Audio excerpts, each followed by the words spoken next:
News state Uttar Pradesh Uttarakhand देख रहे हैं आप। पहाड़ समाचार में मैं हूं आपके साथ पूजा खंडूरी। खबरों की शुरुआत करते हैं आज की सबसे बड़ी खबर के साथ। उत्तरकाशी में एवलांच हादसे में 15 ट्रैकर्स की मौत हो गई है। 4 लोगों के शव बरामद किए गए हैं। कुल मिलाकर आपको बता दें कि 41 लोग वहां पर गए थे। 37 लोग अभी भी लापता बताए जा रहे हैं। लापता लोगों की तलाश में रेस्क्यू ऑपरेशन जारी है। दल के साथ गए 4 इंस्ट्रक्टर्स का भी कुछ पता नहीं लग पा रहा है, उनसे संपर्क नहीं हो पा रहा है। सविता कंसवाल, राकेश राणा, नवमी और कविता की तलाश लगातार जारी है। सोराया कार्डोसो नाम की विदेशी महिला से भी कोई संपर्क अभी तक नहीं हो पाया है। सोराया भी एडवांस दल में शामिल थी।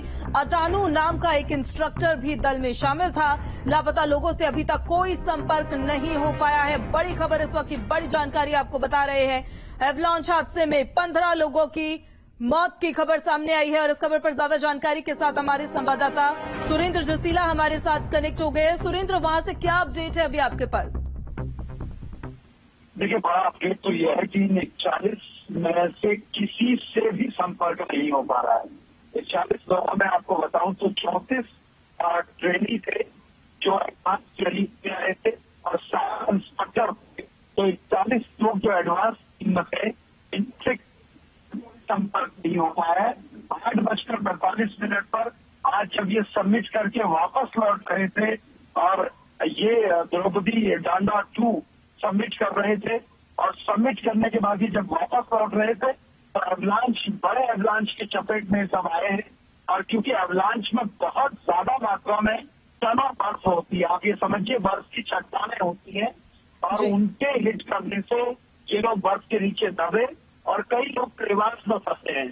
तो ये पूरी जो टीम है इसके साथ कोई संपर्क नहीं हो पाया, क्योंकि जब ट्रैकिंग दल जाता है तो उसमें बेसिक एडवांस अलग अलग टीमें होती है।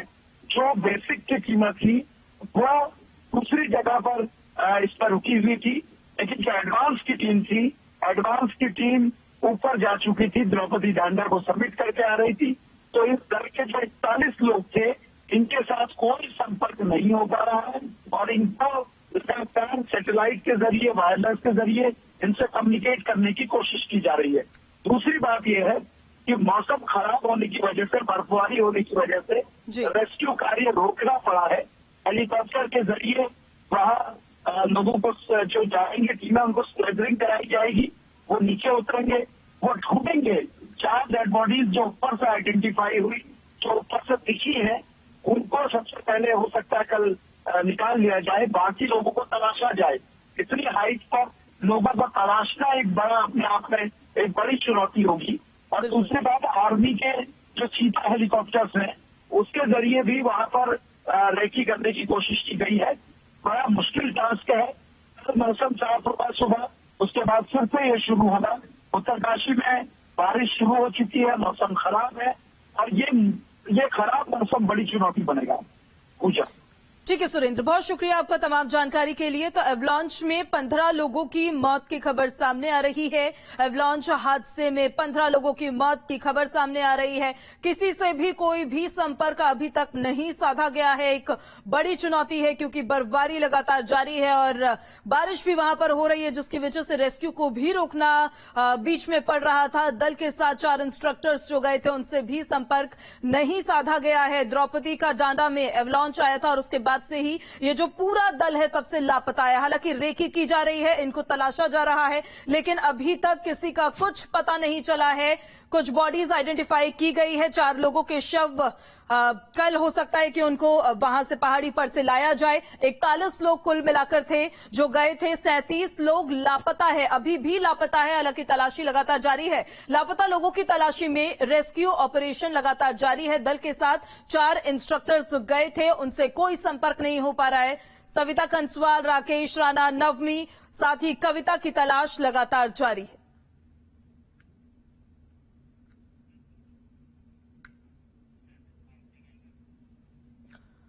उत्तरकाशी नेहरू पर्वतारोहण संस्थान निम का डोकरानी बामा ग्लेशियर में द्रौपदी डांडा 2 पहाड़ी पर 17,000 फीट की ऊंचाई पर बीते 23 सितंबर से एडवांस का परीक्षण चल रहा था। ट्रेनिंग में प्रशिक्षक और प्रशिक्षणार्थी सहित कुल 175 लोग मौजूद थे।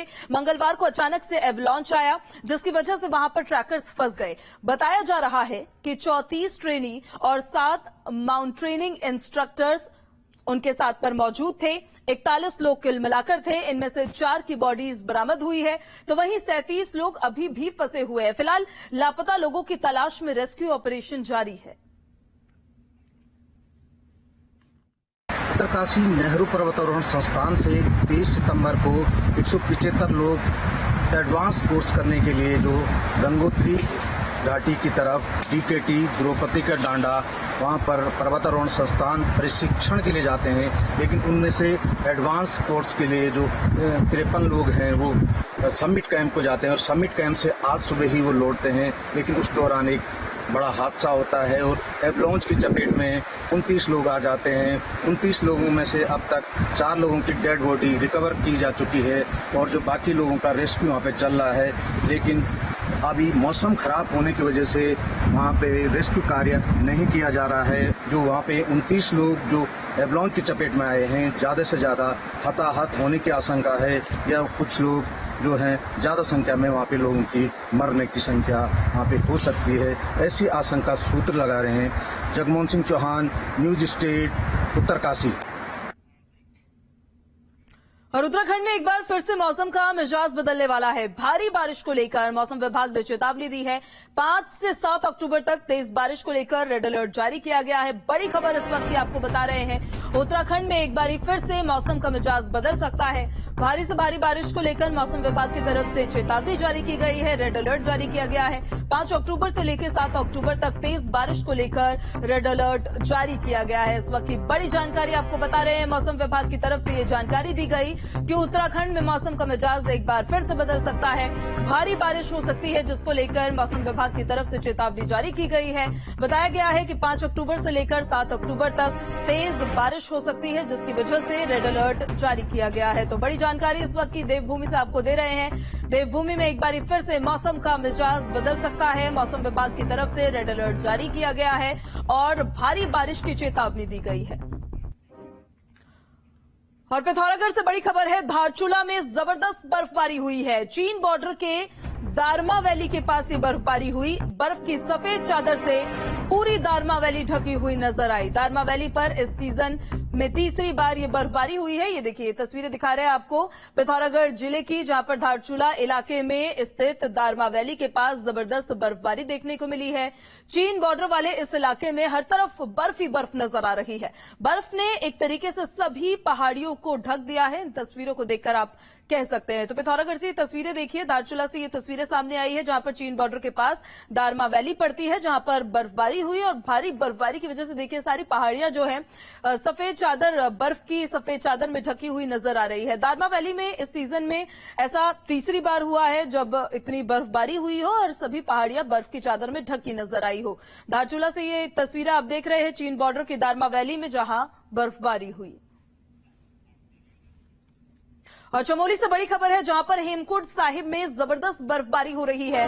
हर तरफ बर्फ की सफेद चादर नजर आ रही है। कपाट बंद होने से पहले ही भीषण बर्फबारी शुरू हो गई थी। 10 अक्टूबर को हेमकुंड साहिब के कपाट बंद होने हैं और उससे पहले देखिए आपको तमाम पहाड़ियां वहां पर और हेमकुंड साहिब भी बर्फ की सफेद चादर में ढका हुआ नजर आ रहा होगा। वहां पर तापमान में भी गिरावट दर्ज की जा रही है। ये तस्वीरें हेमकुंड साहिब की हम आपको दिखा रहे हैं, जहां पर बर्फबारी का दौर लगातार जारी है। जिस तरफ आपकी निगाह जाएगी वहां पर बर्फ की सफेद चादर ही आपको नजर आएगी। इस वजह से वहां पर तापमान में भी गिरावट काफी दर्ज की गई है। 10 अक्टूबर को हेमकुंड साहिब के कपाट बंद हो जाएंगे। उससे पहले तमाम श्रद्धालु पहुंच रहे हैं दर्शन करने के लिए, लेकिन चमोली स्थित हेमकुंड साहिब में एक बार फिर से जबरदस्त बर्फबारी देखने को मिल रही है। हर तरफ सफेद बर्फ की चादर नजर आ रही है। 10 अक्टूबर को हेमकुंड साहिब के कपाट बंद होने हैं, उससे पहले भी भीषण बर्फबारी देखने को मिल रही है।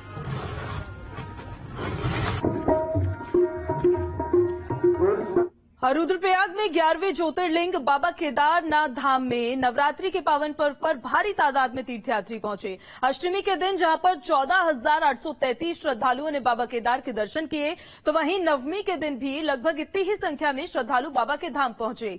केदारनाथ की चोटियों में बर्फबारी के बाद धाम में ठंड बढ़ गई है। बावजूद इसके तीर्थयात्री भारी संख्या में केदार धाम पहुंच रहे हैं। ऐसे में स्थानीय व्यापारियों में भी खुशी का माहौल है। अब तक बाबा केदारनाथ धाम में आपको बता दें कि 13,45,000 से अधिक तीर्थयात्री दर्शन करने के लिए पहुंच चुके हैं, जो अपने आप में एक रिकॉर्ड साबित हो रहा है।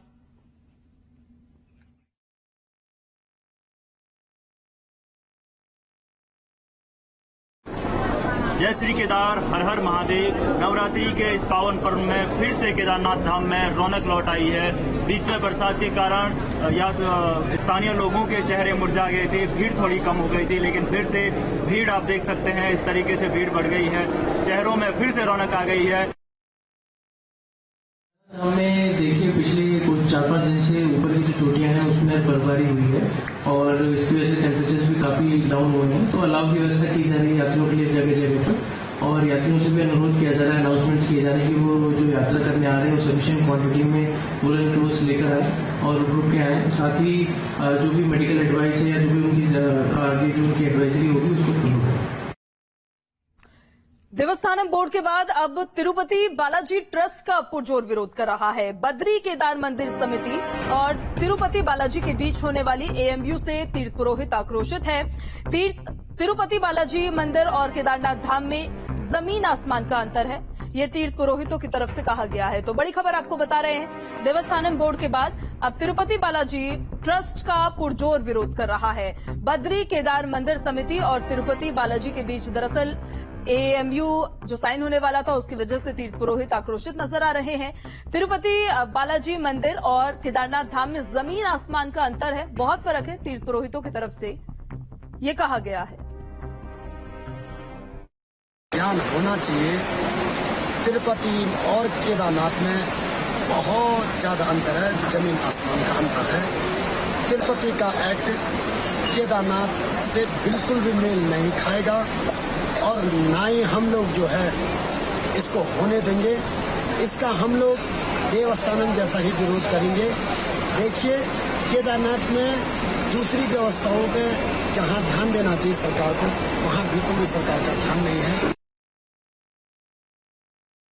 केदारनाथ धाम को लेकर के पहले भी जो है साइन बोर्ड की तर्ज पे यात्रा करने की बात की गई थी, तो उसको भी जो है लागू किया गया, बल्कि जम्मू कश्मीर की एक कंपनी को जो है यात्रा का संचालन जो है घोड़े खच्चरों का संचालन करने का भी जिम्मा दिया गया। उसका भी क्या नतीजा निकला। इस प्रकार से भारतीय जनता पार्टी जो है, उसकी सरकार, बीकेटीसी के लोग ये पता नहीं क्यों इस प्रकार की बातें लगातार केदारनाथ यात्रा को लेकर करते रहते हैं। और चलिए उत्तरकाशी से बड़ी खबर आपको बताते हैं। यूके SSSC के मुख्य आरोपी पर शिकंजा कसा जा रहा है। आरोपी हाकम सिंह रावत के रिजॉर्ट पर अब कार्रवाई हुई है, उसे ध्वस्त किया गया है। हाकम सिंह की अवैध संपत्ति पर बुलडोजर चला है। सांकरी स्थित वन विभाग की भूमि पर इसने रिजॉर्ट बनाया था। पुलिस बल के साथ बुलडोजर वहां पर पहुंचा और इस पीले पंजे ने अपना काम किया है। तो ये देखिए, उस दौरान की तस्वीर आपको दिखाते हैं उत्तरकाशी से, जब बुलडोजर की कार्रवाई हुई है हाकम सिंह के इस रिजॉर्ट पर। हाकम सिंह यूके SSSC का मुख्य आरोपी है, शिक्षा माफिया हाकम सिंह। उसी के रिजॉर्ट पर यह बुलडोजर की कार्रवाई हुई है, जब उसके रिजॉर्ट को ध्वस्त किया गया। हाकम सिंह की अवैध संपत्ति पर बुलडोजर चलता हुआ नजर आया। स्थानीय लोग भी देखिए वहां पर इकट्ठा होते हुए नजर आ रहे थे। सांकरी स्थित वन विभाग की भूमि पर इसने अपना ये रिजॉर्ट बिल्ड किया था। अब पुलिस ने इस पर कार्रवाई की है। पुलिस बुलडोजर लेकर वहां पहुंची थी, साथ ही प्रशासन की टीम वहां पर मौजूद रही, जिस दौरान उत्तराखंड अधीनस्थ सेवा चयन आयोग पेपर लीक मामले में आरोपी हाकम सिंह रावत के अवैध रिजॉर्ट को ध्वस्त किया गया।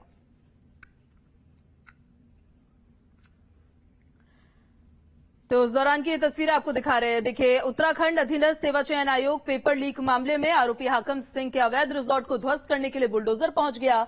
ध्वस्तीकरण की कार्रवाई शुरू हो गई थी वहां पर। उस दौरान की ये तस्वीरें हैं। स्थानीय लोग भी वहां पर इकट्ठा हो गए थे। प्रशासन की टीम मौके पर मौजूद थी। पुलिस बल की तैनाती थी और बुलडोजर अपनी कार्रवाई कर रहा था। तहसील मोरी के सांकरी में स्थित ये रिजॉर्ट पर प्रशासन ने बुलडोजर अपना चलाया है। वन विभाग की टीम के साथ पुलिस फोर्स भी मौके पर मौजूद रही थी।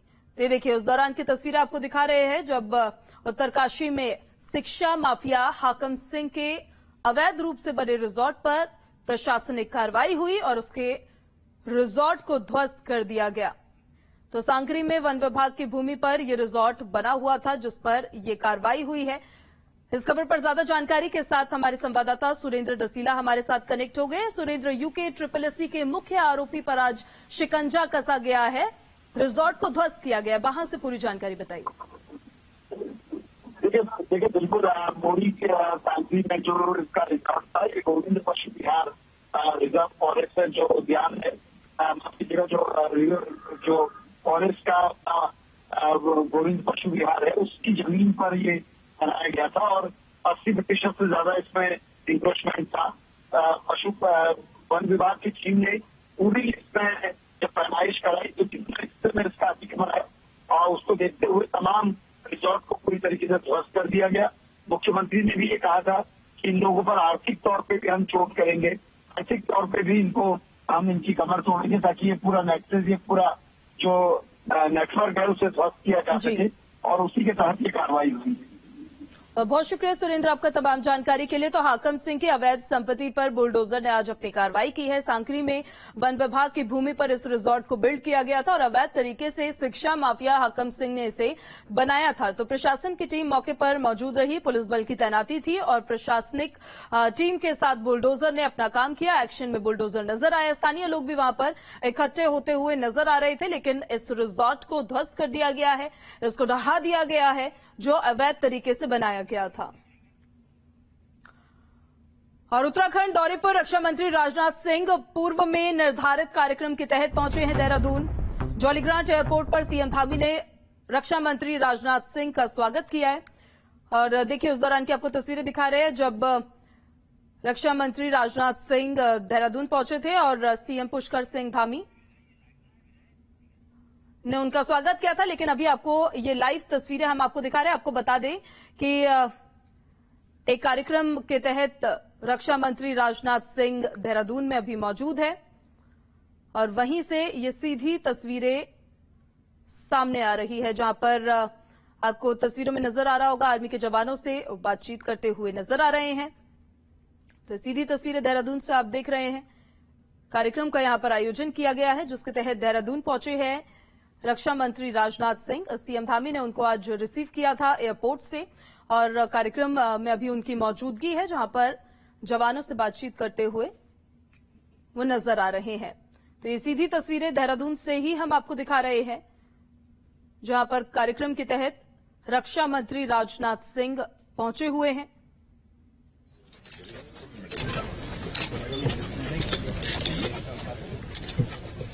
और जवानों से वो बातचीत करते नजर आ रहे हैं। साथ ही आप देख सकते हैं तस्वीरों में जवानों के द्वारा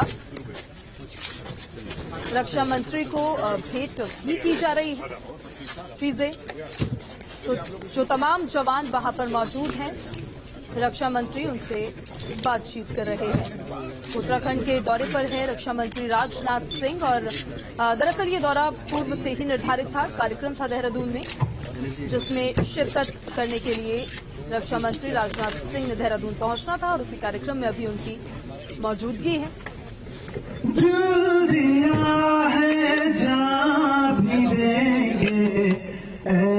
जवानों से मुलाकात कर रहे हैं रक्षा मंत्री राजनाथ सिंह। दिल दिया है जा भी देंगे ऐ वतन तेरे लिए, अपना हर कर्म करेंगे ऐ वतन तेरे लिए, दिल दिया है जा भी देंगे। तो कार्यक्रम कार्यक्रम की वहां पर शुरुआत हो चुकी है, जिस कार्यक्रम में शिरकत करने के लिए रक्षा मंत्री राजनाथ सिंह वहां पर मौजूद हैं, जवानों से बातचीत कर रहे हैं, महिला जवानों से भी मुलाकात कर रहे हैं रक्षा मंत्री। वो जवान जिन पर पूरे देश की रक्षा टिकी होती है, उनसे खुद मुलाकात करते हुए, बातचीत करते हुए रक्षा मंत्री राजनाथ सिंह इन तस्वीरों में सीधे देहरादून से आपको नजर आ रहे हैं। और अंकिता भंडारी हत्याकांड में एक बड़ा खुलासा हुआ है। एसआईटी की जांच से मर्डर का मोटिव साफ हुआ है। पुलकित, सौरभ और अंकित ने ही मर्डर किया था। रिजॉर्ट के राज दबाने के लिए मौत के घाट अंकिता को उतारा था। ADG law and order V Murugesan ने एसआईटी जांच पर पुष्टि की है। अनैतिक काम के लिए दबाव बनाता था पुलकित। वी मुरुगेशन की तरफ से कहा गया है, जॉब के नाम पर वीआईपी गेस्ट को स्पेशल सर्विस दी जा रही थी। पुलकित ने अंकिता पर स्पेशल सर्विस के लिए दबाव बनाया था। अंकिता ने मना कर दिया साफ तौर पर, तो फिर अंकिता ने अपने दोस्त को भी इस पूरे घटनाक्रम की जानकारी दी। पुलकित को इस बात का डर था कि अंकिता जॉब छोड़ देगी और उसके बाद जब वो बाहर जाएगी तो वो लोगों को रिजॉर्ट के राज के बारे में बताएगी और उस राज पर से पर्दा उठ जाएगा। इस वजह से पुलकित ने अपने साथियों के साथ मिलकर अंकिता की हत्या कर दी। आम आदमी पार्टी के उत्तराखंड प्रभारी और विधायक दिनेश मोहनिया ने हरिद्वार पहुंचकर प्रेस कॉन्फ्रेंस की है। प्रेस कॉन्फ्रेंस में दिनेश मोहनिया ने अंकिता भंडारी प्रकरण पर सरकार को घेरा है। दिनेश मोहनिया ने सरकार पर अंकिता भंडारी हत्याकांड के मामले में जांच जो है उसमें हीला हवाली का आरोप लगाया है।